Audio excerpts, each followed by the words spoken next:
3 புள்ள பிறந்ததுக்கு அப்புறமும் அரிப்பு அடக்க முடியாம மதம் முடிச்ச தேவடியா கள்ளக்காதலுடன் ஓட்டம். நண்பர்களே, தயவு செஞ்சு என்னை எல்லாரும் மன்னிச்சிருங்க. இந்த வீடியோவை குழந்தைங்க பார்க்காதீங்க. பொது இடத்துல இருந்தீங்கன்னா ஹெட்செட் போட்டுங்க. இந்த உலகத்திலேயே சிறந்த கணவன் மனைவிக்கான விருது யாருக்கு கொடுக்கணும்னா இவங்க 2 பேருக்கு தான் கொடுக்கணும். இந்த தேவடியா இருக்காலே, மதம் முடிச்ச தேவடியா, இவளுக்கு இந்த உலகத்திலேயே சிறந்த அம்மா விருது கொடுக்கணும். இந்த வெறி பிடிச்ச புண்டைக்கு சிறந்த அப்பா விருது கொடுக்கணும். 3 புள்ள பிறந்ததுக்கு அப்புறமும் அரிப்பு அடக்க முடியாம மதம் முடிச்ச தேவடியா கள்ளக்காதலுடன் ஓட்டம். இவ ஓடிட்டா. தேருக்கான இந்த வெறி பிடிச்ச புண்டை இவனுக்கு எங்க போச்சு அறிவு? 3 புள்ளங்க. இன்னைக்கு எத்தனையோ தாய்மார்கள் குழந்தை இல்லாம தவிக்கிறாங்க. 3 புள்ள முத்து முத்தா, 2 பொட்டை புள்ள, ஒரு ஆம்பளை புள்ள.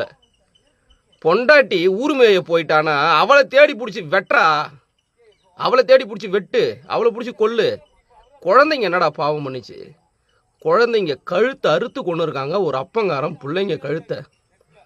இந்த அரசாங்கம் இதெல்லாம் பார்த்துக்கிட்டு என்ன பண்ணுதுன்னு தெரியல. தயவு செஞ்சு கோர்ட்டு கேஸுன்னு சொல்லிட்டு இவங்களுக்கெல்லாம் டைமை வீணாக்காதீங்க.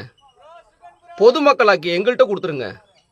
இவளுங்களெல்லாம் ஊர் மத்தியில் நிற்க வச்சு கற்களால் அடித்து கொள்ளணும். இந்த தேவடியாலையும் சரி, இந்த வெறி பிடிச்ச புண்டையும் சரி.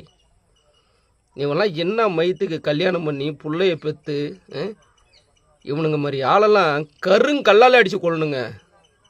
நான் இது வரைக்கும் யாரையும் அந்த அளவு பேசுனது கிடையாது.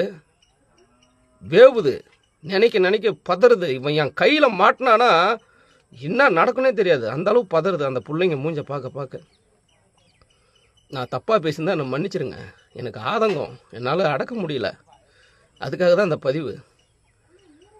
இவங்க 2 பேரும் என்ன பண்ணலாம் நீங்களே சொல்லுங்கள்.